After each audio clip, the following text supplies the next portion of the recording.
اچھا، کچھ باتیں جو پچھلے سیشن میں نہیں ہو سکیں، تھوڑا سا ان کی طرف بھی اشارہ، وہ یہ کہ یہ کتاب ہم نے یہ تو بتایا کہ حضرت عطار نے فلاں دور میں لکھی، فلاں عہد میں لکھی. کتاب کا مقصد بھی ہلکا سا اشارہ ہوا، لیکن تھوڑا سا یہ کہ اس کتاب کا طریقہ کار کیا ہے اور یہ کتاب اپنے مخاطب کو کیسے آگے لے کر چلتی ہے.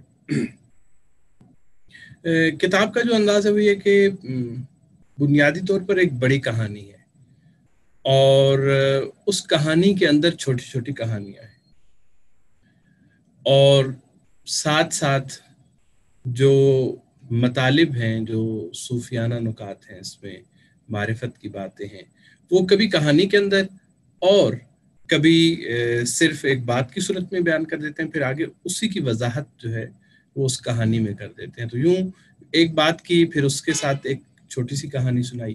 جو مجموعی طور پر بڑی کہانی ہے وہ یہ ہے کہ پرندوں کو یہ خیال آتا ہے، کہانی یہاں سے شروع ہوتی ہے، پرندوں کو یہ خیال آتا ہے کہ اس دنیا میں ہر ایک کا کوئی نہ کوئی بادشاہ ہے، ہر قوم کا. ہمارا بادشاہ کون ہے؟ گویا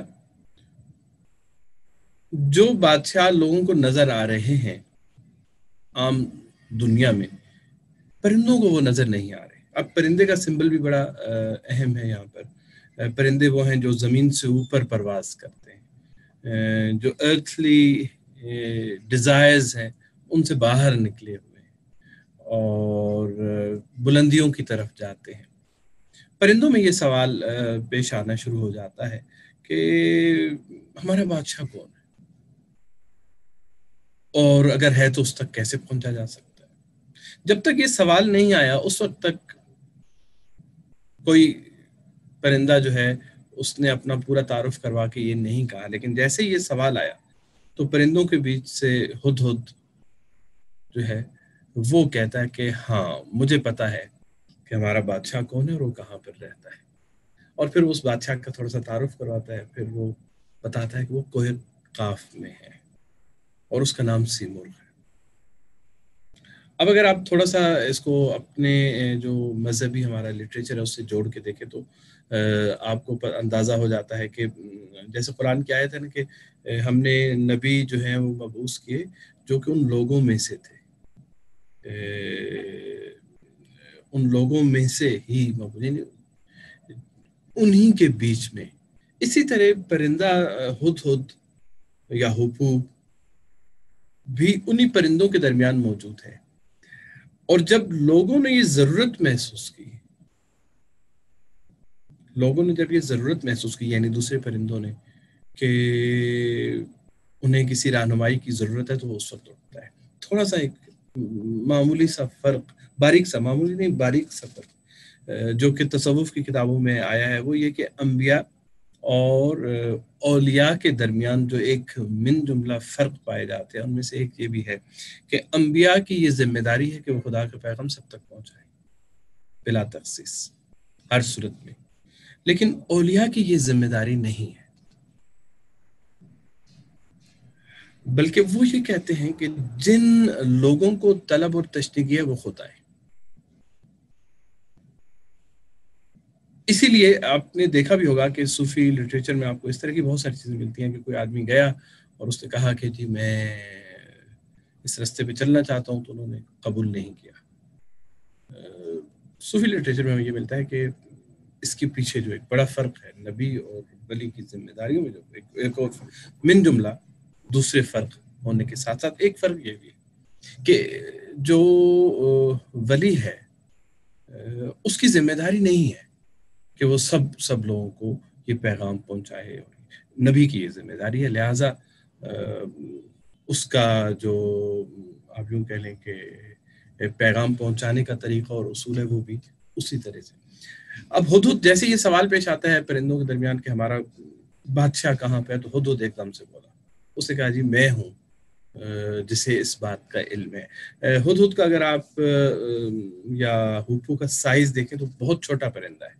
پرندوں میں جسمانی اعتبار سے کافی بڑے بڑے پرندے بھی موجود ہیں، اور ساتھ یہ ذہن میں رکھیں کہ ہدہد وہ پرندہ جسے حضرت سلیمان نے قرآن میں جب آیت میں موجود ہے کہ حضرت سلیمان نے پوچھا کہ ہدہد کہاں ہے، کیا وہ غائب تو نہیں ہے، اور اگر ایسا ہے تو میں اس کا حساب کر کے رہوں گا۔ ایک خاص تعلق ہے پیغمبر کے ساتھ۔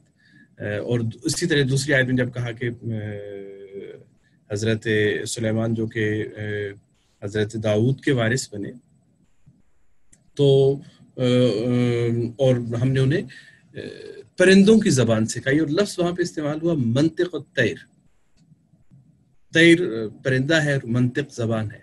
تو کتاب کا نام بھی اس قرآن کی اس آیت سے لیا گیا ہے، منطق الطیر، یعنی پرندوں کی زبان، اور اشارہ اسی کی طرف۔ اچھا، یہ تو ہو گیا ہدہد نے جیسے اپنا تعارف کروایا اور بتایا کہ ہم وہاں پہ جا سکتے ہیں۔ کتاب میں جو کہانی کی ترتیب ہے اس میں جیسے میں نے پہلے عرض کیا کہ ابتدا حمد سے شروع ہوتی ہے، پھر نعت ہے، پھر ایک بہت ہی اہم موضوع کی طرف اشارہ کرتے ہیں، اور وہ ہے تعصب، مذہبی تعصب۔ اور وہاں پر جو خلفائے راشدین ہیں ان کا ذکر کرتے ہیں، چاروں خلفائے راشدین کا، اور عطار اس بات پہ بار بار زور دے رہے ہیں اور کہہ رہے ہیں کہ ان لوگوں کے ساتھ تعصب رکھنا ایک بہت بڑی رکاوٹ ہے۔ تعصب ویسے بھی چونکہ منفی جذبات انسان کے اندر لے کر آتا ہے، تو روحانیت کے سفر میں یہ منفی جذبات ہیں، یہ رکاوٹ سمجھے جاتے ہیں۔ تو یہ محبت کا سفر ہے چونکہ بنیادی طور پر، تو یہ نہیں ہو سکتا کہ آپ نفرت کے جذبات دل میں رکھ کر آگے بڑھیں۔ تو اس کے اوپر بہت زیادہ زور دیتے ہیں، اور بار بار تقریباً بار بار نہیں، ایک خاص حصے میں جیسے ہی حمد اور نعت مکمل ہوتی ہے تو کافی سارے اشعار اسی موضوع سے متعلق ہے۔ دوسرا جو اس سے آپ نتیجہ نکال سکتے ہیں وہ یہ ہے کہ اس زمانے میں جب کہ یہ کتاب لکھی جا رہی تھی، اس کا مطلب ہے کہ یہ اختلافی مسائل اس وقت بھی ہمارے اسلامی معاشرے میں بہت زیادہ تھے، اور خراسان جیسی جگہ پر جو کہ اسلامی تہذیب کا ایک بڑا مرکز سمجھا جاتا ہے، وہاں پر بھی یہ اختلافات تھے۔ اور چونکہ اسلامی اس میں نظام میں اسلامی جو خلافت کا ایک تصور تھا، عباسی خلفاء کے دور کے بعد یا اس سے متوازی تقریباً نہیں، اس کے تھوڑا سا بعد کا دور ہے، تو اس دور میں یہ اختلافات بڑے نمایاں ہو چکے تھے۔ شیعہ سنی اور فرقوں کے جو آپسی اختلافات ہیں، معتزلہ اور اشاعرہ کی بحثیں اور اس طرح کی بحثیں جنم لے چکی تھی، جو کہ تابعین، تبع تابعین اور صحابہ کے دور میں یہ مباحث اس طرح سے نہیں تھے، کم از کم ان کی نظریاتی بنیاد نہیں تھی ان اختلافات کی۔ خاص سماجی سیاسی صورتحال ضرور تھی، اختلافات موجود تھے، لیکن ابھی تک وہ تھیورائز نہیں ہوئے تھے۔ مختلف فرقوں نے اپنے لیے مکمل تھیولوجی نہیں اب اس طرح سے بنا کے رکھی ہوئی تھی۔ تو یہ وہ دور ہے جس میں یہ فرقے جڑیں پکڑ رہے ہیں اور مضبوط ہو رہے ہیں اور اپنی اپنی شناخت بنا رہے ہیں۔ تو اس کے اوپر بڑا زور دیتے ہیں اس حصے میں، اور پھر اس کے بعد جو ہے وہ پرندوں کا تعارف اور وہ شروع ہو جاتا ہے۔ تو بنیادی طور پہ ہدہد نے یہ کہتا ہے کہ وہ بادشاہ جس کا نام سیمرغ ہے وہ کوہ قاف میں رہتا ہے، اور وہاں تک پہنچنے کے لیے ایک لمبا سفر جو ہمیں طے کرنا ہے۔ یہاں تک آ کے پھر اس حد تک کہ سیمرغ کا تعارف شروع ہوتا ہے کہ سیمرغ کون ہے۔ درمیان میں بہت ساری چیزیں جو میں اسکپ کر رہا ہوں، اور میں اس ٹیکسٹ کی طرف آ رہا ہوں جو آپ سے پہلے شیئر کیا جا چکا ہے۔ تو اگر وہ آپ لوگوں کے سامنے ہے تو میں وہیں سے پڑھنا شروع کرتا ہوں، ٹیکسٹ پڑھنا شروع کرتا ہے، اور پھر ٹیکسٹ کے ساتھ ساتھ آگے بڑھیں گے۔ اس کے ساتھ ساتھ آپ لوگ جو ڈک ڈیوس کی انگلش ٹرانسلیشن ہے یا رابرٹ آربری کی انگلش ٹرانسلیشن ہے، وہ اگر جس کے پاس ہے وہ ضرور ساتھ آپ اس کو کنسلٹ کر سکتے ہیں، اور اردو کا ترجمہ بھی جو آپ کو بھیجا ہے پی ڈی ایف وہ بھی آپ کے پاس ہے۔ تو میری گزارش ہے کہ آپ سب لوگ اس ٹیکسٹ کے ساتھ ساتھ وہ بھی کھول لیں، کیونکہ کراس چیک کے لیے ممکن ہے ہمیں ان ٹیکسٹ کو بھی دیکھنا پڑے کہیں جہاں پہ کہیں پھنس جائیں۔ تو آتے ہیں اس کہانی کی طرف جہاں پہ سیمرغ کی کہانی جسے کہا گیا۔ ابتدای کار سیمرغ عجب جلوگر بگذشت بر چین نیمه شب۔ ابتدا میں اول میں سیمرغ، بڑی عجیب بات ہے کہ ملک چین سے رات کے اندھیرے میں گزرا۔ رات کے اندھیرے میں ملک چین سے سیمور کا گزر ہوا۔ اب چین کا سمبل اندھیرے کا سمبل، اور سیمور تو خیر اس پہ ہم مفصل الگ سے بات کریں گے۔ یہ دو میرے خیال میں ایسے ہیں جن کے اوپر تھوڑا دھیان دینے کی ضرورت ہے کہ چین سے گزرنے کا کیا مطلب ہے۔ اور یہ کہ جب ہم فارسی ادب پڑھ رہے ہوتے ہیں اور اس میں کہیں چین کا ذکر آتا ہے تو مجموعی طور پر چین کن چیزوں کو سمبلائز کرتا رہا ہے، لٹریری ٹریڈیشن کیا کہتی ہے کہ چین ہمارے پرشین لٹریچر میں کیسے کیسے اس کو دکھایا جاتا رہا ہے۔ دیکھیے چین کی اہمیت یا اس کا سمبل، اس کو آپ 4-5 مختلف معنی میں دیکھ سکتے ہیں۔ ایک تو یہ ہے کہ فارسی ادب میں جہاں پہ بھی خوبصورت نقاشی کا ذکر آتا ہے، آرٹ کا ذکر آتا ہے، جہاں پہ بھی اسٹیٹکس کا ذکر آتا ہے تو وہاں پہ چین کا ذکر آتا ہے۔ یعنی جب بھی کہا جاتا ہے کہ بت چین کا بت، تو اس سے مراد یہ ہے کہ خوبصورت چہرہ جس کا جمالیاتی پہلو اس کے باقی سارے پہلوؤں کے اوپر غالب ہے۔ خوبصورتی، آرٹ، اس حد تک کہ جو مولانا نے بھی اس بات کو ایک اور انداز سے کہا، وہ میں تھوڑی دیر کے بعد پیش کرتا ہوں، پہلے میں یہ والا موضوع چین کا ایک پہلو پورا کر لوں۔ کہتے ہیں کہ چین، آپ لوگوں نے سن رکھا ہوگا کہ ایران کے جو پری اسلامک ریلیجنز ہیں ان میں 3 مذاہب کا نام آتا ہے۔ اور علامہ اقبال کی جو کتاب ہے development of Persia development of metaphysics in Persia, اس میں بھی یہ بات کرتے ہیں کہ 3-4 ادیان کی طرف اشارہ کرتے ہیں۔ ایک کرتے ہیں مزدک کا، اسلام سے پہلے ایران کی سرزمین پہ جو ادیان رہے، مزدک کا۔ دوسرا ذکر کرتے ہیں مانی کا، اور تیسرا ذکر کرتے ہیں زرتشت کا۔ یہ تقریباً کنٹمپریز ہیں، ایک ہی وقت زمانے میں مختلف حصوں میں، یا ان کا آپس میں کچھ انٹریکشن بھی رہا ہے۔ یہ وہ ادیان ہیں جو ایرانیوں کے ہاں رائج رہے اسلام کے آنے سے پہلے، اور آخری بڑا مذہب جو وہاں پر جب اسلام آیا تو اس وقت زرتشتی مذہب جو ہے، زوراسٹرزم، وہ اس وقت بہت ہی نمایاں تھا، باقی یہ کم رنگ ہو گئے تھے۔ جس مذہب کا نام مانی ہے، مانی مذہب، اس کی نسبت دی جاتی ہے ایک ایسے پیغمبر سے جو کہ خود آرٹسٹ تھے، اور ان کی کتاب، شاید پہلے اس پہ ہماری بات ہو چکی ہے، ان کی کتاب جو ہے وہ ٹیکسٹ نہیں ہے، بلکہ ان کی کتاب جو ہے وہ مختلف تصاویر اور پینٹنگز کے اوپر مشتمل ہے۔ یعنی ان کا الہامی سارا کا سارا جو پیغام ہے وہ پینٹنگز میں ہے۔ اور مانی کو جب بھی ذکر آتا ہے ادب میں، ان کو بھی چین کے ساتھ ایٹریبیوٹ کیا جاتا ہے، اور ساتھ ہی ساتھ ان تصاویر کا اور آرٹ کا ذکر آتا ہے۔ تو چین کی دنیا ایک لحاظ سے جمالیات اور آرٹ کی دنیا ہے فارسی لٹریچر کے لیے۔ دوسرا یہ کہ چین کو دوری کی علامت بھی سمجھا گیا ہے، بہت دور۔ تو جب یہ کہتے ہیں کہ سیمرغ ابتدا میں جب جلوہ گر ہوا تو وہ چین میں جلوہ گر ہوا، تو اس سے مراد یہ ہے کہ بہت دور، ازل کی بات ہو رہی ہے، تخلیق کی بات ہو رہی ہے۔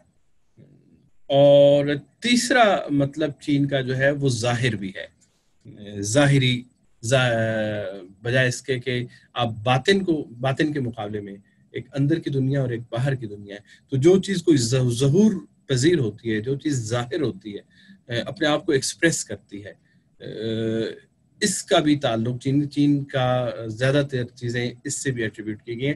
اس سے جڑتی ہوئی وہ کہانی جو میں پہلے کہہ رہا تھا، میں دوبارہ سناؤں، اس پہ آؤں گا، وہ ہے کہانی مستوی میں ایک کہانی ہے نقاشی سے متعلق، اور اس میں وہ کہتے ہیں کہ چینیوں اور رومیوں کے درمیان، مولانا نے یہ کہانی لکھی اور بہت خوبصورت کہانی ہے، چینیوں اور رومیوں کے درمیان اس بات پہ ٹھن گئی کہ ہم میں سے کون زیادہ آرٹسٹ ہے، کون زیادہ بڑا فنکار ہے۔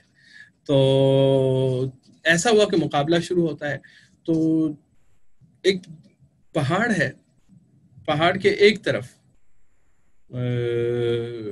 چینی اپنا کام شروع کرتے ہیں، اپنی خوبصورت نقاشی بنانا شروع کرتے ہیں، دوسری طرف رومی اپنے کام میں مصروف ہو جاتے ہیں، درمیان میں ایک پردہ ہے۔ اب چینیوں کو نہیں معلوم کہ رومی کیا بنا رہے ہیں، اور رومیوں کو نہیں معلوم کہ چینی کیا بنا رہے ہیں، یہاں تک کہ چینی بھی اپنا کام کرتے رہتے ہیں، نقاشی بناتے رہتے ہیں، جو رومی ہیں وہ صرف ایک کام کرتے ہیں، وہ کوئی تصویر نہیں بناتے اس پہاڑ کے اس حصے کے اوپر، بلکہ وہ کیا کرتے ہیں، اس پہاڑ کو بالکل صاف کر کے اس کو پلین کرتے رہتے ہیں، اس کو رگڑتے رہتے ہیں اور اس کو چمکانے کی کوشش کرتے ہیں، صرف یہ کام کرتے ہیں۔ جب پردہ اٹھایا جاتا ہے آخر میں یہ دیکھنے کے لیے کہ کس کی نقاشی زیادہ خوبصورت ہے، تو عجیب بات ہے یہ ہوتی ہے کہ جو کچھ چینیوں نے اس دیوار کے اوپر بنا رکھا تھا پہاڑ کے اس حصے پہ، اس کا سایہ سامنے والے انہوں نے اتنا اس اپنے پہاڑ کو رومیوں نے صاف کر رکھا تھا کہ اس کا عکس اس کے اندر نظر آنا شروع ہو گیا تھا۔ تو یہاں سے مولانا جو ہے پھر وہ کہتے ہیں کہ دو طرح کے، ایک ظاہر کا علم ہے کہ آپ اس میں مطلب کوشش کرتے رہیں اور ایک باطن کا علم ہے کہ آپ اپنے دل کو صاف کر لیں، یہاں تک کہ سارے جو حقائق ہیں آپ کے دل کے اوپر ظاہر ہو جائیں اور ان کا جلوہ آپ کے قلب کے اوپر نظر آنا شروع ہو جائے۔ تو چین کو ظاہر کی علامت بھی کہا گیا ہے۔ چین کے کچھ اور معنی بھی ہیں، یہ جو جن معنوں میں میں ابھی کہہ رہا ہوں چین، یہ مولانا کی اختراع ہے کہ انہوں نے اس کو ظاہر یا اہل ظاہر کی طرف، تو آپ یوں اس کو کر سکتے ہیں کہ جب اس حقیقت ازلی جو ہے وہ جب عالم مادہ میں ظاہر ہوئی ابتدا میں، اس وقت جب کہ یہاں پہ تاریکی ہی تاریکی تھی، نیمے شب رات کے اندھیرے میں ظاہر ہوئی، تو کیا ہوا چین کے علاقے میں اس کا جلوہ ہوا، تو کیا ہوا درمیان چین فتاد از وی پھیری، تو چین کے علاقے میں کیا ہوا، اس کا ایک پر گرا، درمیان چین فتاد از وی پھری لاجرم پر شور شد ہر کشوری، یہاں تک کہ ہر ایک ملک میں شور و غوغا اٹھا، وہاں پہ ایک پر گرا اور اس ایک پر کے گرنے سے وہ اتنا خوبصورت تھا کہ پوری دنیا میں اس کا شور شرابہ اٹھ گیا، اس کی آواز جان نکلی کہ یہ کیا چیز آ گئی ہے۔ یک فروغ رخ ساقی اس کے دار جام افتاد، انہا میں عکس میں نقش نگارین کے نمود، یک فروغ رخ ساقی اس کے دار جام افتاد، یہ جتنی خوبصورتیاں اور رنگ دنیا میں نظر آ رہے ہیں، یہ ساقی کے چہرے کی ایک جھلک ہے جو کہ پیالے کے اندر پڑی ہے، اس کے چہرے کی یہ ایک جھلک ہے جس نے اتنے رنگ دنیا میں منعکس کیے۔ ہر کسی نقشی از آن پرور گرفت، ہر که دید آن نقش کاری در گرفت، اس نقش سے ہر ایک نے اپنا اپنا ایک تصور قائم کیا، وہ ہر ایک کے ذہن میں اپنے انداز سے منقش ہوا، اور جس کسی نے بھی اسے دیکھا اس کے ذہن میں ایک چیز منقش ہو گئی۔ ہر که دید آن نقش کاری در گرفت، ہر ایک اس کو اپنے انداز سے جاننے اور سمجھنے لگا، ہر ایک نے اس کا ایک اپنا ہی تصور، ہر ایک کے لیے الگ تھا، وہ ایسے جلوگر ہوا کہ جتنے اذہان اور جتنے موجود لوگ تھے ان سب کے چہروں میں ایک الگ الگ صورت میں در آیا۔ آن پر اکنون در نگارستان چین است، کہتے ہیں کہ وہ پر اب بھی چین کے نگارستان میں پڑا ہوا ہے، کوئی چاہے اس جلوے تک پہنچنا تو اب بھی جا سکتا ہے، ایسے نہیں ہے کہ یہ ماضی کی بات ہے، ایسے نہیں ہے کسی گزرے ہوئے زمانے کی بات ہے، بلکہ گویا آپ یوں کہیں کہ ایک ایسی بات ہے جو چین کا ملک اب بھی موجود ہے اور وہاں پر ہے۔ یہ شاید بات کسی جگہ پہ ہمارا اشارہ ہوا تھا کہ بہت سارے لوگ اس بات کو یہ سمجھتے ہیں کہ جو ہمارا دنیا اور آخرت اور ازل اور ابد کا تصور ہے، چونکہ ہمارا ذہن ایک لائن میں سوچتا ہے، ہماری یہ ٹائم یہاں سے شروع اور ختم ہو رہا ہے، اس لیے ہمیں یوں لگتا ہے کہ یہ سب کچھ پہلے ہوا، کچھ آج ہونا ہے اور کچھ بعد میں ہونا ہے، جبکہ یہ بالکل ایسے ہے کہ ساری چیزیں ایٹ اے ٹائم ہے۔ ٹائم تو ہمارے ذہن کا کنسٹرینٹ ہے، ٹائم اور اسپیس ہمارے ذہن اور جس جگہ پہ ہم رہ رہے ہیں اس کی مجبوری ہے۔ اگر ٹائم اور اسپیس سے آپ نکل جائیں تو ساری چیزیں برابر ہیں۔ مثال کیسے دیتے ہیں؟ مثال دیتے ہیں اس بچے کی طرح کہ جو بچہ ماں کے پیٹ میں ہے، جب تک بچہ ماں کے پیٹ میں ہے تو اس کے لیے باہر کی دنیا نان ایگزسٹنٹ ہے، لیکن کیا باہر کی دنیا وجود نہیں رکھتی؟ وجود رکھتی ہے۔ بچہ جیسی آنکھ کھولتا ہے اور باہر دنیا میں آتا ہے تو دیکھتا ہے کہ ایک اور دنیا ہے، لیکن جس وقت وہ پیٹ کے اندر تھا اس وقت باہر کی دنیا بھی موجود تھی. تو دنیا اور آخرت کا ایک تصور یہ ہے، صوفیہ کے ہاں یہ تصور ہے کہ یہ چیزیں ایسے نہیں ہے کہ ایک پہلے یا پھر بعد میں آئے گی اور یوں کیسے ہم ٹائم ٹریول کرتے جا رہے ہیں. ایسا نہیں ہے. ٹائم اور اسپیس تو ہمارے اس مادہ کے عالم مادہ کے ساتھ جڑا ہوا ہے. جیسے ہی آپ عالم مادہ سے نکلتے ہیں تو ٹائم سے بھی نکل جاتے ہیں، اسپیس سے بھی نکل جاتے ہیں. وہاں پہ ساری چیزیں برابر ہیں. تو کہتے ہیں کہ وہ تو ابھی بھی بیٹھا، وہ نقش جو وہ پر جو ہے وہ ابھی بھی ہے. اگر آپ اپنی اس روٹ کی طرف واپس چلے جائیں تو آپ اس پر کو دیکھ سکتے ہیں، اس جلوے کو دیکھ سکتے ہیں، اس پہلی تجلی کو دیکھ سکتے ہیں. آن پر ایکشنون در نگارستان چین است، وہ اب بھی چین میں پڑا ہوا ہے. اطلب العلم ولو بالسین این است. اور کہتے ہیں کہ وہ جو پیغمبر کی حدیث ہے کہ علم حاصل کرو چاہے تمہیں چین جانا پڑے. اس کا مطلب یہ ہے کہ ایسا نہیں ہے کہ ایک زمانے میں ہوا اور اس کی تجلی ہوئی اور بات ختم ہو گئی. وہ تجلی مسلسل ہے اور ہمیشہ ہے، صرف وہاں تک پہنچنا ہے، اس لیول تک جانا ہے، وہ آپ کو بھی نظر آ جائے گی. تو کہتے ہیں کہ یہ جو پیغمبر کی حدیث ہے کہ اطلب العلم ولو بالسین، کہ علم حاصل کرو چاہے تمہیں چین جانا پڑے، اس سے مراد یہ ہے. گرنگشتی نقش پر گرنگشتی نقش پھر او ایان، اگر اس کے پر کا نقش، اس کے پر کے اوپر جو نقش و نگار اور جو خوبصورت رنگ اس میں سے نکل رہے ہیں، اگر وہ ظاہر نہ ہوتا، تھا وہ پہلے بھی، کن تو کنزن مخفیان، وہ چھپا ہوا خزانہ تھا، جیسے ہی وہ ظاہر ہوا، اگر وہ ظاہر نہ ہوتا، کیا کہتے ہیں آن گرنگشتی نقش پھر او ایان این ہمیں غوغا نبودی در جہاں، تو دنیا میں یہ سارا غوغا اور شور شرابہ نہ ہوتا. یہ سب کچھ جو کچھ عالم وجود میں ہے، نہ صرف انسانوں کی بات ہو رہی ہے، نہ صرف اس دنیا جس میں ہم رہ رہے ہیں بظاہر اس کی بات ہو رہی ہے، بلکہ جو کچھ بھی ہے گلیکسیز میں جہاں تک آپ سوچ سکتے ہیں، یہ سارا کا سارا اسی کے ظہور کا ایک نتیجہ ہے، اسی کے ایک پر ہے یہ اس کا جو کہ آگے گرا. اس سارا کا سارا یہ نہیں ہے، وہ یہ بھی ہے اور اس کے علاوہ بھی بہت کچھ ہے. گرنن گشتی نقش پھر ہوئے ان ہمیں غوغا نبودی گا، یہ دنیا میں یہ شور شرابہ ہی نہ ہوتا. ان ہمیں آثار سن از فر عالم صنعت کے جتنے آثار ہیں از فر، یہ اس کی قدرت کا نتیجہ ہے. جملے انمودا اور نقش پر جو بھی ظاہر ہوا ہے وہ اس کے پر کے نقش سے ظاہر ہوا. دیکھیے پینٹنگ میں جو پرندوں کا پر ہے وہ بھی استعمال ہوتا ہے نا پینٹنگ کے لیے.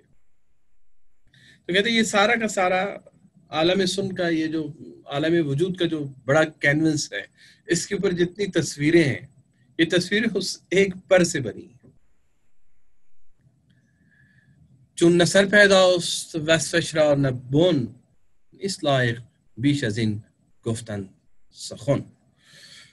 آج کی فارسی میں عام طور سے سخن پڑھتے ہیں لیکن سخن بھی لفظ صحیح ہے اور یہ تلفظ پہلے بھی رہا ہے کلاسیکی تلفظ.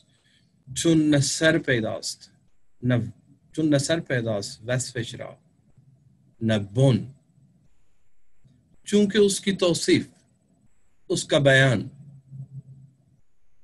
کس کا؟ سیمرغ، کہ خود سیمرغ کیا ہے، چونکہ اس کا بیان نہ اس کا سر ہے نہ پیر، نہ اس کا کوئی آغاز ہے نہ اس کی کوئی انتہا، یعنی وہ لامحدود ہے. چونکہ نی اصلاح بیش ازین گفتن سخن، تو پھر میں بھی بات اس سے زیادہ نہیں، اس سے زیادہ بات کی نہیں جا سکتی. خدا ہے ہی وہی جس کا تصور اور جس کا وصف انسان کی زبان میں نہیں آ سکتا. ہر کے اکنون از شما مرد رہید سر براہ آرید و پا اندر نہید. اب یہاں سے بولا ہے ہدہد، کہتا ہے ہر کے اکنون از شما مرد رہید، تم میں سے جو بھی مرد راہ ہے، تم میں سے جو بھی اپنے آپ کو اس قابل سمجھتا ہے، جو بھی یہ ارادہ رکھتا ہے کہ سیمور کی ملاقات کو چلے گا، رستے پہ جانے کے لیے تیار ہے، سر برہ آرید و پاؤ اندر نہیں، سر رکھیں رستے پر، یعنی سفر شروع کریں اور پاؤں زمین پر رکھیں اور چلیں، یعنی ارادہ کریں سفر کا اور چل پڑیں۔ یہاں پہ ایک لفظ استعمال ہوا ہے، ہر کے اکنون از شما مرد رہے، تم میں سے جو بھی اس رستے کا مرد ہے۔ ہمارے کلاسیکل لٹریچر میں، ایون کسی حد تک جدید ادب میں بھی، یہ جو جینڈر کا کانسیپٹ ہے وہ بالکل مختلف ہے جیسے آج عام طور پر ہم سوچتے اور دیکھتے ہیں اس مسئلے کو۔ میں اس پہ صرف میں اس چکر میں پڑھنا نہیں چاہتا کہ میں جینڈر کے اوپر کوئی لمبی چوڑی بات کروں، میں صرف ایک چھوٹا سا اشارہ کرنا چاہوں گا کہ اس مسئلے کے ساتھ یا اس سے ملتے جلتے مسئلے جو کہ میڈیول ٹیکسٹ میں ہمارے موجود ہیں، ان کے ساتھ ہمارا برتاؤ کیا ہو سکتا ہے۔ دیکھیے، کچھ سوالات ایسے ہیں، کچھ کنسرنز ایسے ہیں، کچھ کنسیڈریشنز ایسی ہیں جو ہمیشہ سے انسان کی نہیں رہی، بلکہ وقت کے ساتھ ساتھ ایوالو ہو کے یا ڈیولپ ہو کے یا کسی خاص معروضی حالت کے نتیجے میں سامنے آئی ہیں۔ آج جو کچھ ہم جینڈر کے بارے میں سوچتے اور دیکھتے ہیں، یہ مسئلہ آج سے چند سال پہلے، چند دہائیاں پہلے ایسے نہیں تھا، اور بہت سارے لوگوں کے لیے شاید اب بھی نہیں ہے ایسے۔ اسی طرح آپ جیسے جیسے پیچھے چلے جاتے ہیں تو بہت سارے ایسے سوالات جو ہمارے دور کے سوالات ہیں، یہ سوالات پچھلے دور کے نہیں تھے، اور بہت سارے ایسے سوالات جو کہ اس دور کے بہت اہم تھے وہ ہمارے دور کے نہیں ہیں۔ تو یہ وہ چیزیں جو ٹائم اور سپیس کے ساتھ بدل رہی ہیں، سیال چیزیں ہیں، ان کے بارے میں کل ایک نیا تصور ایمرج ہو سکتا ہے۔ تو اس زمانے میں مرد کا تصور یہی سمجھا جاتا کہ جو مطلب قابل ہے، اہل ہے، یہ ہے۔ لیکن اگر ہم بہت زیادہ لٹرلزم کا شکار ہو جائیں گے تو کبھی بھی ہم اس طرح کے ٹیکسٹ سے فائدہ نہیں اٹھا سکیں گے۔ یہ بہت اہم بات ہے کہ آپ اپنے اختلاف نظر کو اگر وہ ہے تو برقرار رکھتے ہوئے ایک ٹیکسٹ کے اندر سے ایک ایسی چیز نکال لیں جو ٹائم اور سپیس سے باہر ہے۔ اور اس کتاب کا میں پہلے بھی اشارہ کر چکا ہوں، یہ وہ چیز ہے، اس کتاب کے اندر ایک ایسی چیز موجود ہے جو کہ سارے ٹائم اور سپیس کے اوپر پھیلی ہوئی ہے، بلکہ اس سے آگے کی بھی۔ تو اس ٹیکسٹ کو پڑھنے اور دیکھنے کا جو بنیادی مقصد ہے وہ یہ ہے کہ ہم اس آنکھ سے اس ٹیکسٹ کو دیکھیں۔ چون نصر پیداست وصفش را نبون نیست لایق بیش از این گفتن سخن، هر که اکنون از شما مرد رهید سر به راه آرید و پا اندر نهید، جمله مرغان شدن آن جایگاه بیقرار از عزت آن پادشاه۔ جب پرندوں کے درمیان سیمور کا اس طرح سے ذکر ہوا، اس اعلیٰ مقام کے حامل پرندے کا ذکر، اعلیٰ مقام کے حامل سیمور کا ذکر ہوا، اس کے مقام اور مرتبے کو جب ہدہد نے بیان کیا تو کیا ہوا؟ جملے مرغان شدن آن جائے، اسی وقت وہیں پہ بی قرار از عزت آن پادشاہ، اس بادشاہ کی عزت اور مقام، مرتبے اور جلال اور جمال سے بے قرار ہو گئے۔ بے قراری ان کے اندر جنم لی، اس نے جنم لیا۔ شوق او در جان ایشان کار کرد، هر یکی بی صبری بسیار کرد۔ شوق، اشتیاق، محبت، عشق، علاقہ ان کے اندر، وجود کے اندر ظاہر ہونا شروع۔ علاقہ کا میں نے لفظ استعمال کیا، علاقہ کا ایک مطلب تعلق بھی ہے نا، اپنا اس کے ساتھ تعلق، ہر ایک کے اندر ایک اس کی طلب جاگ اٹھی۔ جملے مرغان شدن آن جائے گا، سارے کے سارے پرندے بے قرار ہو گئے بادشاہ کے اس مقام اور مرتبے کو سن کر۔ اور پھر کیا ہوا؟ شوق او در جان ایشان کار کرد، تو کیا ہوا کہ شوق، اشتیاق، محبت اور عشق اس بادشاہ، ان کے وجود کے اندر وہ ظاہر ہونا شروع ہوئی. ہر یکی بے صبری بسیار، سب بے صبر ہو گئے، سب بے قرار ہو گئے. عزم راہ کردن، سب نے ارادہ کیا. و در پیش آمدن، اور آگے آئے. عاشق او دشمن خویش آمدن، اس کے عاشق اور اپنے دشمن بن گئے. عشق میں عاشق اور معشوق دو وجود قابل برداشت نہیں ہے. عشق میں صرف اور صرف معشوق کا وجود ہے، عاشق کا وجود اس کے اندر ختم ہونے کے لیے.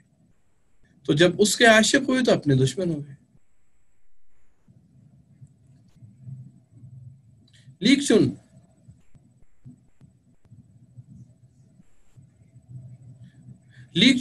رہ بس دراز و دور بود، ہر کس کے رفتنش رنجور بود. لیکن جو کہ رستہ جب بتایا اس نے کہ چین تک جانا ہے اور اتنے دور ہے، لیک چون رہ بس دراز و دور بود، لیکن چونکہ رستہ بہت لمبا تھا، ہر کسی از رفتنش رنجور بود، تو سب یہ رستہ طے کرنے کے لیے ظاہر ہے یہ پریشان تھے، رنج میں تھے، تکلیف میں تھے کہ اتنا لمبا راستہ ہوگا کیسے، اور اس راستے پہ چلنے کا مطلب یہ ہے کہ باقی سارے راستے چھوڑنے ہوں گے، تبھی آپ اتنا لمبا سفر کر سکتے ہیں. چین جانے کا مطلب یہ ہے کہ جو کچھ ہم اس وقت کر رہے ہیں اور جو ہم نے یہاں پہ رہنے کا پلان کر رکھا ہے، فیوچر پلاننگ کر رکھی ہے کہ آج سے 1 سال بعد یوں ہوں گے، 2 بعد یوں، 4 6 8 10 12، یہ سارے تو ختم کرنے پڑیں گے. سفر پہ آپ جا رہے ہیں تو جو کچھ آپ کر رہے ہیں وہ سب چھوڑنا پڑے گا. اور سفر اتنا لمبا ہے کہ جہاں سے واپسی کی ابھی تو کوئی خبر نہیں، بلکہ جانے کا بھی مسئلہ ہے کہ جائیں گے کیسے اور اتنے دور تک. گرچه ره را بود ہر یک کارساز، ہر یکی اسی دیگر گفتن. سب جانا بھی چاہتے ہیں، ارادہ بھی ہے، تیار بھی ہیں، اپنے آپ کو دیکھ بھی رہے ہیں کہ ہم یہ کام کر بھی سکتے ہیں. لیکن یہاں پہ اب ان کے ذہن میں، سب کے ذہن میں ایک ایک کوئی بات آنا شروع ہو گئی. عام طور پر سائیکالوجی میں بھی یہ بات ڈسکس ہوتی ہے. آپ کو ابھی پتہ چلتا ہے نا کہیں کسی آدمی کے ساتھ بہت تکلیف میں ہے، امیڈیٹلی آپ کے ذہن میں آتا ہے کہ ہمیں فوراً اس کی مدد کرنی ہے، یار اس کے لیے جو کرنا کر ڈالیں. یہ پہلی آواز آپ کے اندر سے آتی ہے. تھوڑا ٹائم گزرتا ہے تو آپ کہتے ہیں ہاں ٹھیک ہے کرنی چاہیے مدد، لیکن یہ کہ میری بھی تو کچھ ذمہ داریاں ہیں، میری بھی کچھ رسپانسبلٹیز ہیں، کوئی لائبلٹیز ہیں. یہ تو نہیں ہو سکتا کہ سارا کا سارا اسے کچھ کر دینا چاہیے. مطلب آدمی دوسرے جو سیکنڈ تھاٹ آتا ہے اس وہ عام طور پہلے کو ہلا دیتا ہے. صوفیاء کے ہاں ایسے موقعوں کے اوپر کہا یہ جاتا ہے کہ وہی جو آواز وہی ہے جو پہلی دفعہ آپ کے ذہن میں آئی ہے اور آپ کر گزرے، قطع نظر کہ اس کا نتیجہ کیا ہے، خاص طور پر اس رستے میں جو چلنے والے لوگ. جو سیکنڈ تھاٹ آتا ہے عام طور پر وہ آپ کی جو سروائیول کی انسٹنکٹ ہے اور آپ کی جو ورلڈلی ڈیزائرز ہیں، آپ کی اٹیچمنٹس ہیں، ان کے ساتھ جڑا ہوا ہے. جبکہ اچھا دلچسپ بات، پرندوں کا ذکر ہے اور پرندے چونکہ سفر کر سکتے ہیں اور آپ کو پرندوں کے پاس پر ہیں، پوٹینشلی وہ اڑ سکتے ہیں، ابھی تک اڑے نہیں. یہ پوٹینشل سب کو دے دیا گیا ہے کہ وہ اڑ کے ایک بڑا سفر کر سکیں، لیکن بہت سارے اسی زمین کے اندر جو دانہ دنکا اسی کے اندر پانی پرندے، بہت سارے پرندے اسی زمین کے اوپر ہی یا اتنا ہی اڑتے ہیں کہ ایک دانے سے دوسرے دانے کی طرف جاتے ہیں. وہ اس طرف اس دانے سے ہٹ کے جو ان کے سروائیول کے ساتھ جڑا ہوا ہے، اس سے ہٹ کے اس سفر کے لیے جانے کے لیے تیار نہیں ہوتے. یہاں پہ میرے خیال چھوٹی سی ایک بریک لے لیتے ہیں، اور اگر کوئی سوالات ہیں یا کوئی کنٹریبیوٹ کرنا چاہیں، کسی کو کوئی اعتراض ہو کسی بات پہ تو وہ سن لیتے ہیں.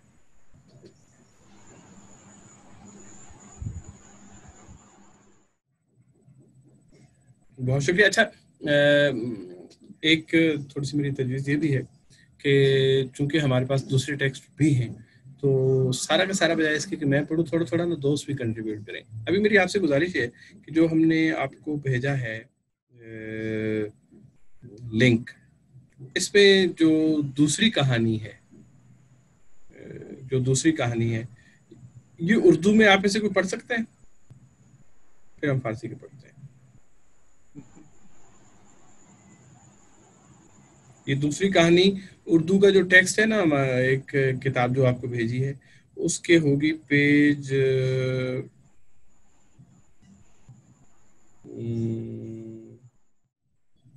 جی یہ سوری یہ 77 پیج پہ ہے.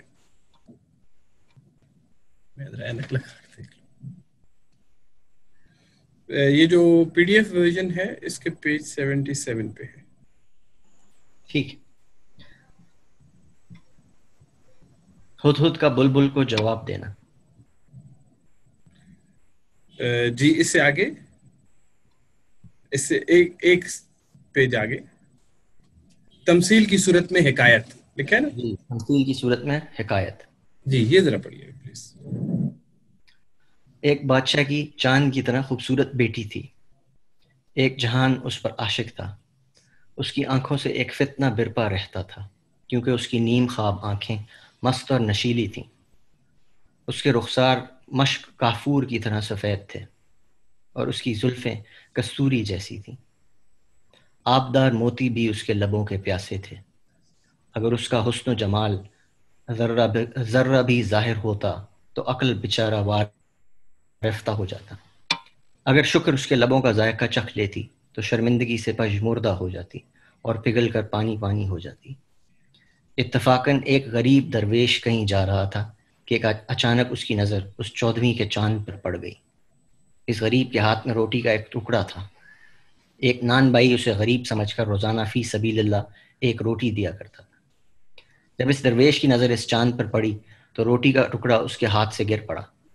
وہ لڑکی شعلہ بن کر اس کے آگے سے گزری. اس درویش کو دیکھ کر اسے ہنسی آ گئی اور ہنستی ہوئی آگے نکل گئی. بقول شاعر، تضحیک و التفات میں رہنے دے امتیاز، یوں مسکرا نہ دیکھ کے ہاں مسکرا کے دیکھ. الغرض جب اس گداگر نے اس لڑکی کی ہنسی کو دیکھا تو وہ زمین پر گر پڑا اور اپنے ہی خون میں لت پت ہو گیا اور اس کا عشق زار بن گیا. اس بیچارے کے پاس روٹی بھی آدھی تھی اور وہ ویسے بھی کمزوری کی وجہ سے آدھی جان رکھتا تھا، مگر اس لڑکی کو دیکھ کر اس کے ہاتھوں سے وہ آدھی روٹی بھی نکل گئی اور اسی طرح اب اس کی آدھی جان بھی اس کے پاس نہ رہی تھی. نہ اسے رات کو قرار تھا نہ دن کو چین، لیکن اب اسے اندرونی جلن اور گریہ وزاری سے واسطہ پڑ گیا. وہ اس معشوق کی ہنسی کو یاد کرتا اور بہار کے بادل کی طرح روتا. القصہ 7 سال تک وہ اس طرح پریشان رہا اور رات کو اس لڑکی کی گلی کے کتوں کے ساتھ سوتا تھا. آخر لڑکی کے نوکروں کو اور خادموں کو پتہ چل گیا اور وہ اس درویش کی حالت کو دیکھ کر تعجب کرنے لگے. چنانچہ ان ظالموں نے مل کر فیصلہ کیا کہ اس درویش کو قتل کر کے اس کا سر گردن سے اس طرح اتار دیا جائے جس طرح شمع کا گل اتار دیا جاتا ہے. ادھر لڑکی کو پتہ چلا تو اس نے پوشیدہ طور پر اس درویش کو بلایا اور کہا کہ تم جیسے گداگر میرا جوڑ نہیں بن سکتے. یہ لوگ تمہیں قتل کرنا چاہتے ہیں، لہٰذا تم فوراً بھاگ جاؤ اور یہاں سے چلے جاؤ اور آئندہ میرے دروازے پر اور میری گلی میں نہ بیٹھنا. اس گداگر نے جواب دیا کہ میں نے اس دن ہی اپنی جان سے ہاتھ دھو لیے تھے جس دن سے میں تیرا عاشق ہوا تھا. مجھ جیسے بے قرار عاشق کی سینکڑوں جانی بھی ہوں تو میں انہیں آپ پر قربان کرنے کے لیے تیار ہوں. اس نے مزید کہا کہ جب یہ لوگ مجھے بے گناہ قتل کرنا چاہتے ہیں تو کم از کم مہربانی کر کے تو میرے ایک سوال کا جواب تو دے دے، یعنی پہلے دن تو مجھے دیکھ کر کیوں ہنسی تھی اور اپنے عشق کی تلوار سے مجھے کیوں قتل کیا؟ لڑکی نے جواب دیا کہ میں نے جب تمہیں دیکھا کہ ایک گداگر مفلس آدمی ہے اور مجھ سے عشق کرنے لگا ہے تو تمہاری اس حرکت دیکھ کر مجھے ہنسی آ گئی کہ یہ منہ اور مسور کی دال. میں نے تو تیری ہنسی اڑائی تھی. مجھے تیرا حسن تو پسند نہیں آیا تھا بلکہ میں نے ہنس کر تیرا مذاق اڑایا تھا. لڑکی یہ کہہ کر اس کے سامنے سے ہوا کی طرح اڑ کر چلی گئی.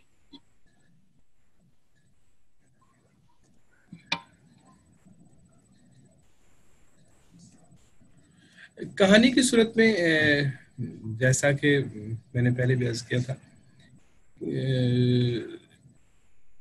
جو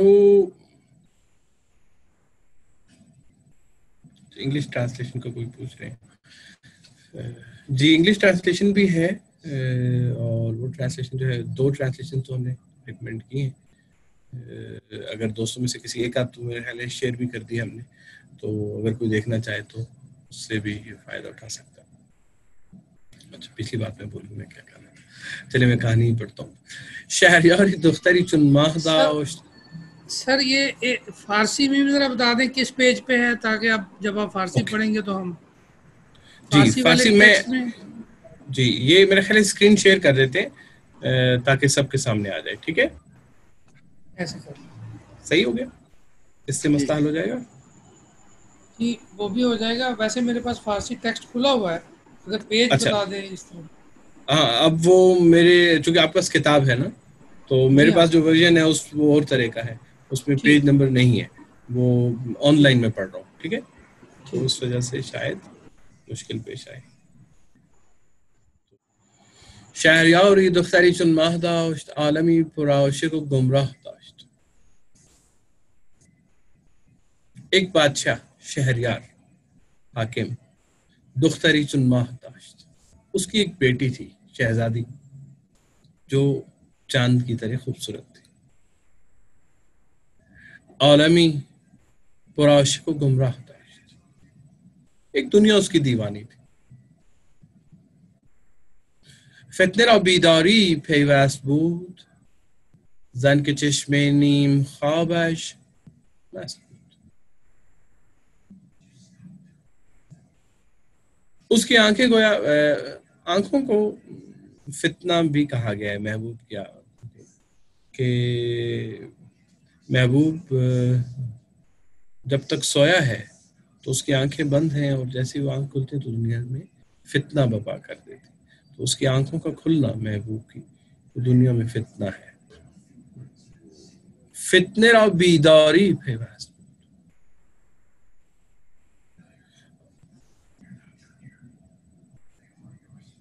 آنکھ جو ہے وہ اس کو فتنہ کہا، اور پھر کہا کہ بیداری جو ہے وہ اس کے ساتھ مسلسل لگی ہوئی تھی اور جڑی ہوئی تھی. زن کے چشم نیم خوابش مست بود، آدھا سویا ہوا اور آدھا جاگا ہوا، نیم مستی کے عالم میں.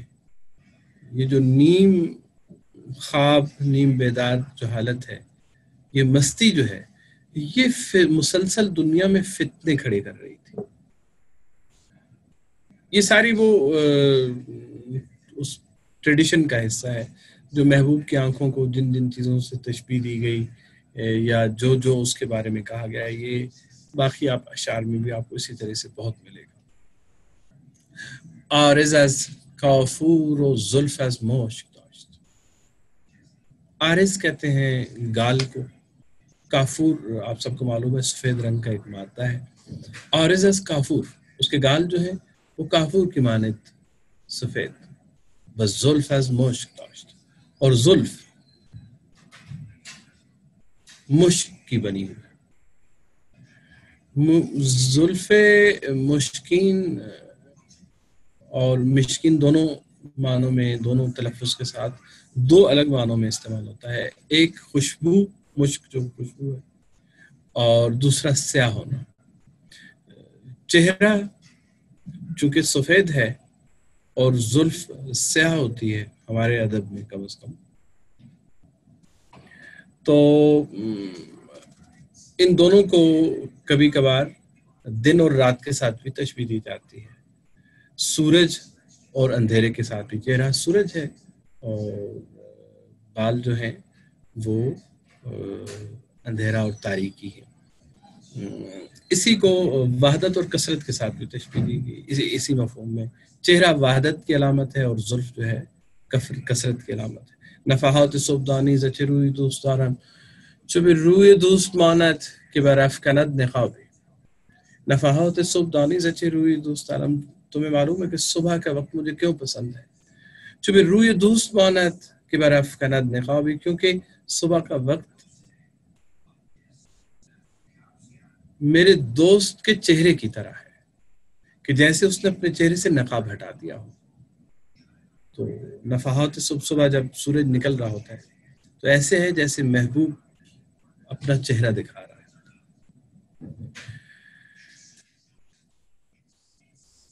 فتنه را بیداری پیوست بود، آرز از کافور زلف از مشک داشت، لعل سیراب از لبش لب خشک.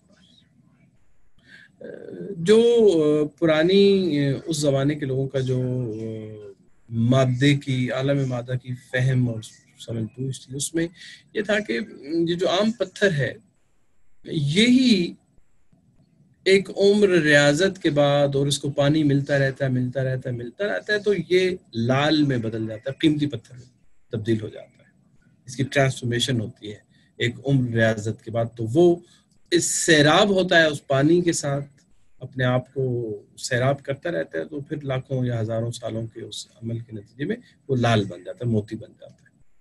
تو لال جو ہے وہ اپنی ذات میں سیراب ہے، مطلب وہ مکمل ہے، اس کو کسی اور چیز کی ضرورت نہیں ہے. لیکن کہتے ہیں کہ وہ لال سیراب جو ہے، پہلے تو اس کو تشبیہ دی ہونٹوں سے، لال سیراب از لبش لب خشک داشت، جو سرخ رنگ کا قیمتی سیراب لال یا قیمتی موتی ہے، اس کے ہونٹوں، اس کے سرخ ہونٹ، محبوب کے سرخ ہونٹوں کو دیکھ کے یہ بھی تشنہ لب لگتا تھا، یہ بھی پیاسا لگنا شروع ہو جاتا تھا. گر جمالش ذرے ہی پیدا شدی، اور اگر اس کے جمال کا تھوڑا سا کوئی ذرہ کوئی دیکھ لیتا، کہیں کسی کی نگاہ پڑ جاتی اس کے اوپر، عقل از لا یعقلی رسوا شدی، تو عقل دیوانگی میں آ کر رسوا ہو جاتی. دیوانہ رسوا ہو جاتا ہے، چونکہ سارے بازار اس کا مذاق اڑایا جاتا ہے، اور اس کی عقل چونکہ کھو دیتا ہے. تو عقل کو اگر آپ کھو دے تو آپ مذاق ہیں لوگوں کے لیے، آپ جو ہے وہ ایک ایسی چیزیں جس کو دیکھ کے وہ صرف ہنسی سکتے ہیں. عقل یا عقلی رسوا شدی گر شکر میں لبش. اب ایک ایک وہ اس کے اعضاء کا ذکر ہو رہا ہے نا. پہلے بات ہوئی کہاں کی، آنکھ کی بات ہوئی، آنکھ کے بعد گال کی بات ہوئی، گال کے بعد بالوں کی بات ہوئی، بالوں کے بعد ہونٹوں کی بات ہوئی، اسی طرح آگے بڑھتے جا رہے ہیں. گر شکر میں لبش بشناخت تھی، اگر شکر جو کہ خود میٹھی ہوتی ہے اس کے لبوں کی مٹھاس کو جان لیتی، اس کو پتہ چل جاتا. میٹھے لب ہونا خوش گفتار ہونے کے معنوں میں بھی ہے. وہ آدمی جو کہ میٹھی گفتگو کرتا ہے، جو خوبصورت گفتگو کرتا ہے، اور خوبصورت ہونا تو اپنی جگہ، لیکن اس کا ایک مطلب یہ بھی ہے جیسا کہ بڑی میٹھی میٹھی باتیں کرتے ہیں. گر شکر طعم لبش بشناختی، اگر شکر اس کے ہونٹوں کی مٹھاس کو جان لیتی اس شہزادی کی، تو کیا ہوتا؟ از خجل بسردی و بگداختی، تو خجالت سے، شرمانے سے اس کی حالت کیا ہو جاتی؟ سکڑ جاتی. جب آدمی کوئی شرما جاتا ہے یا اپنے آپ کو دوسروں کے مقابلے میں کمتر محسوس کرتا ہے تو سکڑ جاتا ہے نا، اپنے آپ کو کرنا. تو شرم کے مارے چینی یا شکر سکڑ جائے اس کو دیکھ کے، اور پگھل کے پانی ہو جائے.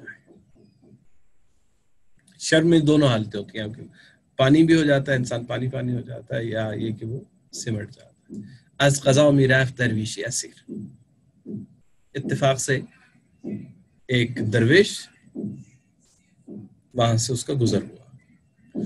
چشم افتادش بران ماہ منیر، اس کی نظر پڑی اس شہزادی کے اوپر،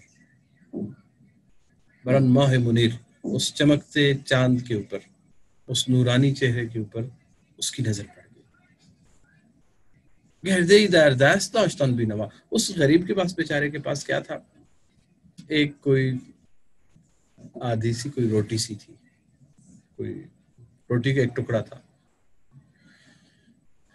نان آون ماندے بود بر نانوا، جو کہ وہ نانوائی جہاں سے روٹیاں بنتی ہیں جس جگہ پر، وہاں کا جو تندور کا جو مالک ہے وہ کیا کرتا ہے کہ وہ اس نے اس کے لیے ایک وظیفہ مقرر کر رکھا ہے، جب بھی اسے روٹی دے دیتا، کیونکہ وہ خود تو خرید کے کھا نہیں سکتا.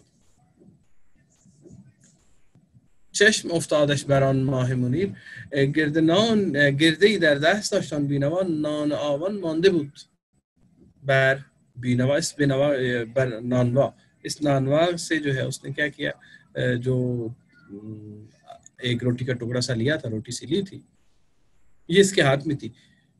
چشم چون بر رخ آن ماه فتاد،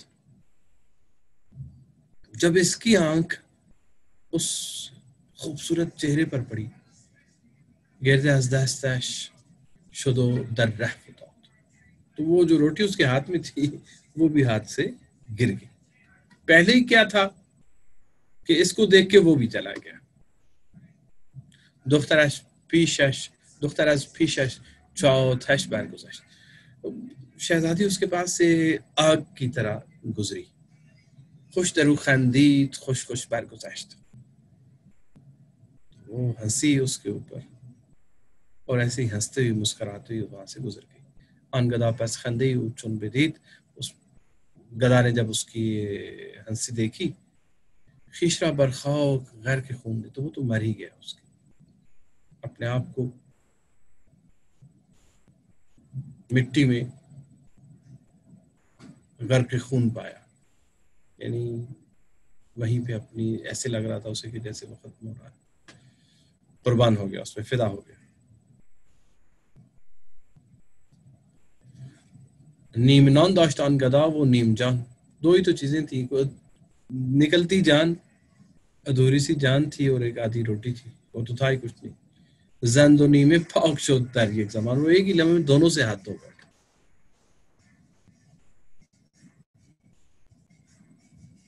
نہ قرارش بود شب نہ روز، نہ اسے قرار تھا دن میں نہ اسے رات. دم نزد از گریه و از سوز، گریہ و زاری کی وجہ سے وہ ایک لمحہ بھی آرام نہیں کر پاتا تھا. یاد کر دی خندیا، اس شہزادی کا چہرہ اور اس کی وہ مسکراہٹ اور اس کا ہنسنا اس کے ذہن میں آتا. یاد کر دی ان خندیے ان شہریار، گریہ افتادی بروچ اب رزار، اور اس جیسے وہ یاد کرتا اس کا چہرہ تو اس کے آنکھوں سے آنسو جاری ہو جاتے، اور ایسے جیسے کہ کوئی بادل رو رہا ہو، کوئی بادل برس رہا ہو. 7 سال القصه بس آشفت، 7 سال، خلاصہ یہ کہ اس کی یہی دیوانگی کی حالت رہی. باسگان کوی دختر خفته بود، اس شہزادی کے جو گلی کے کتے ہیں ان کے ساتھ سونا، اٹھنا بیٹھنا اس کا وہاں پر تھا. خادماؤں نے دختر و خدمتگاران جو کہ خادم تھے شہزادی کے، جملے کا اشتندیہ جب واقع سب کو پتہ چل گیا کہ یہ بات ہے. عزم کردن آن جفاکاران بجام، سب نے کہا کہ بھئی ارادہ کیا تھا ببرند آن گدارا سر چو شم، ان کا کہ اس کا تو شمع کی طرح گلا کاٹ دیا جائے. در نہان دختر گدارا خواند و گفت، شہزادی نے جب اسے پتہ چلا کہ اس کو مارنے لگے ہیں، اسے بلایا، چپکے سے چھپ کے بلایا اس گدا کو، اور کیا کہا، تابرون آن گدارا سر چو شم در نهان دختر گدارا خواند و گفت چون توی را چون منی کی بود جفت، تیرا اور میرا جوڑ نہیں بنتا، تم کچھ اور ہو میں کچھ اور ہوں. بالکل یہی لائن میاں محمد بخش صاحب کی سیف الملوک میں ایک جگہ پہ آتی ہے، جہاں پہ سوئی ہوئی شہزادی جو ہے اس کے پاس وہ بندہ جب پہنچتا ہے تو کہتا ہے کہ تم خاکی ہو، میں ایک اور مخلوق، تمہارا جوڑ نہیں بنتا، یہ نہیں ہو سکتا، اور تم یہاں پہ آئے کیسے. اب اس کی مسٹری بعد میں کسی وقت، چونکہ ٹائم ہمارا مجھے اندازہ ہو رہا ہے نکلے جا رہا ہے، میں جلدی سے اس کو ختم کرنا چاہ رہا ہوں، کچھ چیزیں شاید اگلے سیشن کے لیے چھوڑ دیں. چون توئی را چون منی کی بود جفت، تیرا اور میرا کیا تعلق، قصد تو دارن بگریز و برو، تجھے مارنے لگے ہیں یہ لوگ، یہاں سے چپکے سے بھاگ نکلو. بردرم منشین برخیز و برو، میرے دروازے کو چھوڑ دو، یہاں پہ بیٹھے ہو، جاؤ یہاں سے، جاؤ یہاں سے. آن گدا گفتا کہ من آن روز دست شستم از جان کے گشتم است، کہتا ہے کہ مجھے اپنی جان کی پرواہ نہیں، میں تو اسی دن مر گیا تھا جس دن میں نے تجھے دیکھا تھا، اب کیا مرنا ہے، میں تو اس وقت مر گیا. 100,000 جان چون من بیقرار، بہت بار روئے تو ہر ساعت نثار، لاکھوں جانیں اس طرح کی مجھ جیسے شخص کی، بے قرار شخص کی تیرے چہرے کے اوپر ہر لمحے قربان، ہر لمحے، ایک بار نہیں لاکھوں جانے ہر لمحے تیرے اس چہرے پر، چون مرا خواہند کشت ناسواب، کیونکہ مجھے بہرحال بے جرم مار ہی دیں گے، ایک سوالم را بے لطفی دے جا، تو مہربانی کر، میں نے مر تو جانا ہے، مجھے انہوں نے مار دینا ہے، میں بھی تیار ہوں اور میں تو مرا ہوا ہوں، بس مجھے ایک بات کا جواب دے دو، چون مرا سر می بریدی رایگان از چه خندیدی تو در من آن زمان،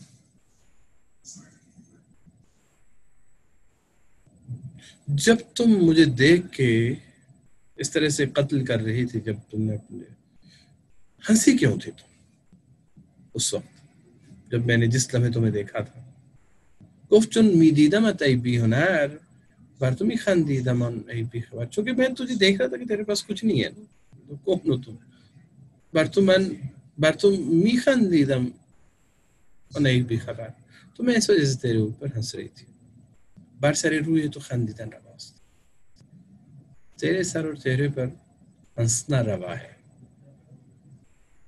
تیرے اوپر ہنسا ہی جا سکتا تھا، کیا کرتے، لیک در روی تو خندیدن خداست، لیکن یہ کہ تجھے دیکھ کے خوشی ہو یا مسکراہٹ ہو یا وہ غلطی ہے، لیکن تیری حالت کے اوپر تیرے اوپر ہنسنا صحیح ہے.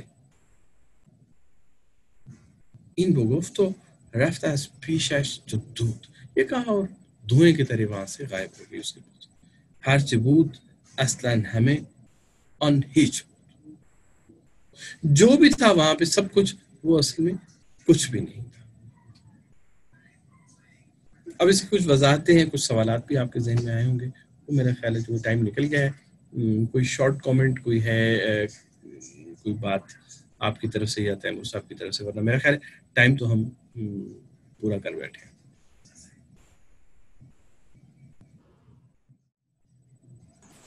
میں کہتا تھا یہ مزنہ کا ایک سوال ہے، خاندان پڑھنا لیکن یہاں بلانے سے مطلب نکلتا ہے. جی، سوال میں جواب مکمل ہے، جواب بھی یہی ہے، خاندان پکارنے کے معنوں میں. اذان کو جو ہے خانش بھی کہا گیا میرا خیال ہے، پکار. اب چند لوگوں نے بہت جو فارسی سننے کو ملی اس کی بڑی تعریف کی ہے، جنرلی بھی تعریف ہو رہی ہے. کوئی کہے، صالح کہہ رہی ہے کہ 90 منٹس کا سیشن ہو سکتا ہے.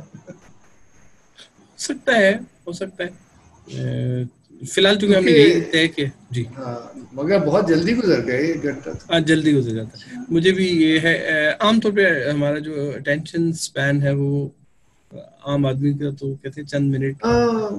ہاں گھنٹہ ہی ٹھیک ہے. تو میرے خیال سے ہاں کوئی ایسا سب تعریف ہی کر رہے ہیں، آپ پڑھ سکتے ہوں گے شاید. نہیں میں تو نہیں تعریف کی، ٹھیک ہے اس کے بغیر گزارا. آج ایسا کوئی سوال والا وہ تھا، اتنا کوئی فلسافیکل تو نہیں تھا. وہ شروع کا بڑا عمدہ لگا مجھے، جو سیمرغ کا آپ نے سارا کھینچا. یہ آپ نے یہ دوسرا والا کیوں چوز کیا، یہ عشقیہ جو تھا، ابھی یہ سمجھ میں نہیں مجھے. اس لیے کہ ایک اگر آپ کے ذہن میں مثنوی مولانا روم کی کہانی ہو تو وہاں پہ بھی ایک عاشق کی کہانی ہے، اور جو بادشاہ ایک کنیز کا عاشق ہو جاتا ہے وہاں پہ نا. تو اس کا تو خیر ایک چھوٹا سا کانٹیکسٹ اور بھی ہے پیچھے سوال کے ساتھ، چونکہ کہانی جڑی ہوئی ہے پچھلی چیز، وہ میں اگلے سیشن کے لیے چھوڑتا ہوں. میں صرف ایک ہلکا سا اشارہ اس بات کی طرف کرتا ہوں کہ یہ مولانا نے بھی لکھا ہے اس کہانی میں بھی، جو سارا نتیجہ نکالتے ہیں اس ساری عشقیہ داستان کی، آخر میں کہتے ہیں وہ چونکہ وہاں پہ بھی وہ لڑکی جو ہے وہ قتل ہو جاتی ہے، یہاں پہ بھی اس کو مارنے کی بات ہو رہی ہے. وہ یہ کہتے ہیں کہ اگر کوئی ظاہری عشق پہ مبتلا ہو جائے، وہ عشق جو کہ ظاہری رنگ اور صورت کا ہے، تو اس کا انجام ہلاکت ہے. ایک تو یہ ہے. دوسری بات یہ ہے کہ جو ہمارا پرائیڈ ہے، جس کو ہم سمجھ رہے ہوتے ہیں کہ میں یہ وہ ایک بڑے کینوس پہ دیکھا جائے تو وہ کچھ بھی نہیں ہے. بات جن کے اوپر ہم وہ کر رہے ہوتے ہیں کہ میرے پاس یہ ہے میرے پاس یہ ہے، لیکن اگر اس کو تھوڑا سا بڑا کر کے دیکھیں تو ساری چیزیں بہت حقیر ہیں. ان کے اوپر ہنسا ہی جا سکتا ہے. اپنی بہت ساری چیزیں جن کو ہم بہت اہم سمجھتے ہیں وہ ایک ہنسی ہی ہے. اگر ہماری آنکھ جو ہے وہ تھوڑا سا کھل کے دیکھنے کی عادی ہو جائے. ایک اس کا یہ بھی ہے. دو باتیں یا ایک آدھ بات اور بھی ہے وہ میرا خیال اگلے سیشن میں کریں. ٹھیک ہے. یہ چھوٹا سا سوال تھا. جی پلیز. آواز مجھے کچھ صحیح نہیں آ رہی تھی, تو وہ سیف الملوک کا جو آپ نے ریفرنس ذکر کیا تھا, اگر آپ کو دوبارہ بریفلی بتا سکیں تو نوازش ہوگی. اس وقت مجھے آواز نہیں آ رہی. جی, سیف الملوک میں شہزادہ جو ہے وہ ایک لمبا سا سفر کر کے بڑی مشکل سے وہ ایک محل میں جا پہنچتا ہے, ایک جگہ پہ, ایک سٹیج پہ. محل میں جا کے دیکھتا وہاں پہ سب لوگ مطلب کھانا جو ہے وہ پک رہا ہے جیسے, اور خوشبو اس کی ابھی بھی آ رہی ہے. جیسے لگتا ہے کہ ابھی ابھی یہاں پہ اس گھر میں جو ہے وہ صفائی ہوئی ہے اس محل کے اندر. باقی لیکن کوئی آدمی وہاں پہ نظر نہیں آ رہا, کوئی بھی. لیکن زندگی بالکل ایسی لگتی ہے کہ ہر چیز تر و تازہ, ہر چیز بالکل. لیکن تو وہاں پہ وہ ایک شہزادی کو سویا ہوا دیکھتا ہے. بہرحال شہزادی کو بیدار کرتا ہے. شہزادی کہتی ہے تم یہاں تک پہنچے کیسے؟ یہ پہنچنے والا یہ جگہ نہیں تھی تمہاری, یعنی کہ تم کیسے آ گئے ہو؟ اور وہ کہتا ہے کہ میں تمہارا ذکر سن کے آیا ہوں. اس نے کہا ذکر تو بے شک سن کے آئے ہو, لیکن تمہارا اور ہمارا بنتا نہیں ہے جوڑ. تم اور دنیا کے ہو, میں اور ہوں. تم خاکی ہو, میں نوری. اس طرح کا ایک کمپیریزن. پھر وہ وہاں پہ کہتی ہے کہ ہاں ویسے یہ ممکن بھی ہے, لیکن اس کے لیے تمہیں ایک لمبا سفر کر کے آنا ہوگا. پھر وہ وہاں سے سفر کی کچھ تفصیلات ہیں. پھر یہ وہ آخر پہ وہ کہتی ہے کہ دو رستے ہیں, ایک خشکی کا رستہ ہے, ایک پانی کا رستہ ہے. تو مجھ تک اگر تم نے آنا ہے تو تم پانی کے رستے سے آنا ہے. تو پھر میاں صاحب کے میرے خیال ہے وہ اشعار بھی ہیں وہاں پہ نا, کہ خشکی رستہ خشک عبادت بن سوزوں بن دردوں. خشکی کا رستہ جو ہے وہ خشک عبادت ہے جس میں سوز اور درد نہیں ہے, اور یہ جو پانی کا رستہ ہے یہ سوز اور درد کا رستہ ہے. تو اس رستے سے اگر تم آؤ گے تو آ جاؤ گے, مجھ تک پہنچ جاؤ گے. وہ اس طرح کا ہے. بہت خوب. جی سوری, مجھے بھی ایک دو سوال تھے ایکچولی, چھوٹے سوال. اگر آپ کو دیر نہ ہو رہی ہو تو میں پوچھ لوں. پلیز.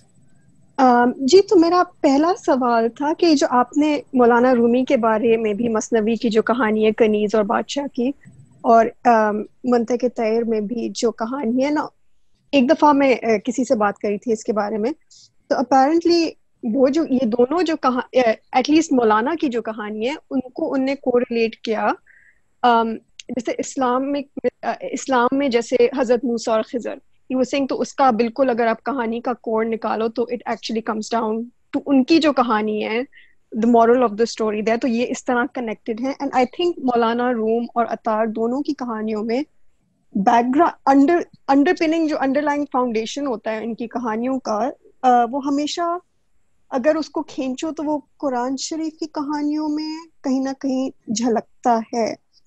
تو میں اس طرح تو مجھے آئی ایم انٹریگڈ کہ یہ جو کہانیاں ہم کر رہے ہیں یہ ساری بیسز ان کا وہی ہے, اور اگر ہے تو آپ اگر آپ کو پتا ہو, اگر آپ بتا سکیں کہ یہ پیچھے جو ہم بچپن سے سنے آ رہے ہیں کہانیاں یہ ان سے کس طرح ریلیٹڈ ہوں گی. تو یہ میرا پہلا سوال تھا. اور میرا دوسرا سوال یہ ہے کہ منطق طیر جہاں تک میں نے سنا ہے اور سمجھا ہے, اس میں مین چیز سمبلزم ہے, اور تشبیہ جو ان نے یوز کی ہیں, کوئی مجھے کہہ رہا تھا کہ اگر آپ کو وہ نہیں سمجھ میں آ رہی سمبلزم تو پھر آپ کو نہیں سمجھ میں آئے گی بہت ساری چیزیں اس کتاب کے بارے میں. تو وہی میں کائنڈ آف آپ سے پوچھنا چاہ رہی تھی کہ کیونکہ آپ نے پچھلی دفعہ تو تشبیہ دی تھی پرندے کی, جیسے پرندہ روح ہوتا ہے اور جال جو ہوتا ہے وہ انسان کا جسم ہوتا ہے. تو ان پہ اگر تھوڑا سا آپ I mean آپ نے پچھلی دفعہ بھی کیا تھا but you know just as کیونکہ مجھے اتنا پتہ نہیں ہے اس کے بارے میں so it's always interesting to know کہ کس طرح یوز ہوئی ہیں تشبیہاں. جی یہ بات بالکل صحیح ہے کہ ہمارا جو لٹریچر ہے خاص طور پہ صوفی ادب اور ویسے بھی لٹریچر جو ہے وہ ظاہر ہے تمثیل کی دنیا ہے, وہ اس طرح سے اس کے لفظی معنی نہیں ہے, اس سے آپ وہ سائنس والی آبجیکٹیوٹی ایکسپیکٹ نہیں کرتے, اور اس میں چونکہ بہت ہی سبجیکٹو ہے تو اس میں گنجائش بھی بہت ہے, اور یہ آرٹ کی خوبصورتی ہوتی ہے. اور پھر وہ جو پڑھنے والا ہے اس میں بہت ساری چیزیں ایسی ہیں جو اس کے تخیل کے لیے چھوڑ بھی دی جاتی ہیں کہ وہ خود سے دیکھے کہ کہاں تک لے کے جا سکتا ہے. لہذا اس میں معنی جو ہے اس میں آپ کہہ سکتے ہیں کہ ایک لچک ہے, گنجائش ہے کہ وہ آپ اس کو پھیلاتے جائیں تو پھیل سکتے ہیں. اور مطلب تو ایک بنیادی فرق ہوتا ہے, کوئی بھی سائنٹیفک ٹیکسٹ اگر آپ پڑھ رہے ہیں تو وہاں پہ آپ کو آبجیکٹیو ہونا ہے اور آبجیکٹیوٹی ہونا بہت ضروری ہے. تو اس میں ایک تو یہ ہے کہ کچھ معنی تو اس میں وہ ہیں جو کہ پڑھنے والے کے اوپر ہے, آپ خود اس کو مطلب اپنی اس جو امیجنیشن ہے اس کے اندر آپ پھیلا دیں. اسی لیے وہ معنی کو محدود نہیں کرتا. اگر وہ محدود کر دے اور کلیئر کر دے کہ ہر چیز یہ فلاں کا سمبل ہے اور یہ ہے, تو پھر وہی مسئلہ آ جاتا ہے, پھر وہی میتھمیٹیکل اپروچ ہے نا, یہ ہے اور یہ اس کے برابر. تو ایسا ہے بھی, اور ایک لحاظ سے آپ یوں کہیں کہ سمبلزم ہے, لیکن وہ سمبلزم اس طرح سے نہیں. آرٹ کی خوبصورتی بھی یہی ہے نا کہ آرٹ ہو رہا ہے لیکن آپ کو محسوس نہ ہونے دے کہ اس میں آرٹ ہو رہا ہے. جی اسی سوری یہ ابھی جو آپ نے جواب دیا ایکچولی میں سائنٹسٹ ہوں تو میرے لیے چیزیں ذرا مشکل ہے, سوری. تو یہ this is coming from that perspective. ہاں ہر فیلڈ کی دیکھیے میں میتھمیٹیکل ہو جاتی ہوں اس وجہ سے. نہیں صحیح ہے, لیکن یہ کہ فرق ہے نا تھوڑا سا, مطلب اپروچ میں فرق ہے, ورنہ آپ اس سے اس طرح سے لطف اندوز نہیں ہو سکتے. ٹھیک صحیح اوکے ٹھیک ہے, تھینک یو سو مچ. آخری ایک سوال لے لیں کیونکہ یہ ہماری بہت پرانی اسٹوڈنٹ ہیں فرا, انہوں نے آج ہی جوائن کیا ہے. جی پلیز. تو فرا پلیز آپ کر لیں سوال. السلام علیکم. وعلیکم السلام. تو میں نے یہ ایک دفعہ کچھ سال پہلے انگلش میں پڑھی تھی اور اس کا میننگ انگلش میں بھی ڈک ڈیوس کی ٹرانسلیشن میں بہت اچھا کیپچر ہوا ہے. بہت اچھا محسوس ہوا, کیونکہ آپ کو جب محسوس ہوتا ہے تو سمجھ جاتی ہے کہ اس کی ٹرانسلیشن اچھی تھی. تو سوال یا کامنٹ ایسا ہے کہ جیسے یہ والا جو حصہ ہے یہ فالو کرتا ہے کہ جب ہدہد جو ہے وہ بلبل کو جواب دیتا ہے, اور پھر مطلب تقریباً پوری بک میں ایک اسٹرکچر ہے کہ ایک شکوہ ہے ہر کیا کہتے ہیں پرندے کا, ہر پرندے کے اپنے کچھ مسائل ہیں, اور پھر ہدہد اس کا ایک بڑا ایک اسٹریٹ فارورڈ سا جواب دیتا ہے, اور پھر اس کو یہ قصوں میں اس کے بعد کچھ سٹوریز فالو کرتی ہیں جو اس کو ایک بہت کیا کہتے ہیں میٹافورکلی اس کو جواب دیتے ہیں. اور اس میں اسٹرگل, جیسے ابھی اس قصے میں اگر ہم تشبیہ کرنے لگیں یا اس کی سمبلزم نکالنے لگیں تو تھوڑی سی دقت محسوس ہوتی ہے کہ جو ہے نا چیزیں ڈائریکٹلی میپ نہیں کرتی تھرو آؤٹ. فار ایگزامپل جیسے یہ والا قصہ شروع ہوا تھا بہت انٹریکیٹ ڈیٹیل کے ساتھ اس لڑکی کی خوبصورتی کو کیا کہتے ہیں کی تعریف یا ڈسکرپشن دیتے ہوئے. تو جب اتنی گہرائی میں اتنی ڈیٹیل میں کوئی بندہ کسی بھی چیز کی خوبصورتی کو ڈسکرائب کرتے ہیں تو میرے خیال میں انیویٹیبل ہے کہ آپ کا ایکسپیرینس ایسے بن جاتا ہے جیسے آپ خدا کی صفات کو سمجھ رہے ہوں یا محسوس کر رہے ہوں یا اس کو ریئلائز کر رہے ہوں.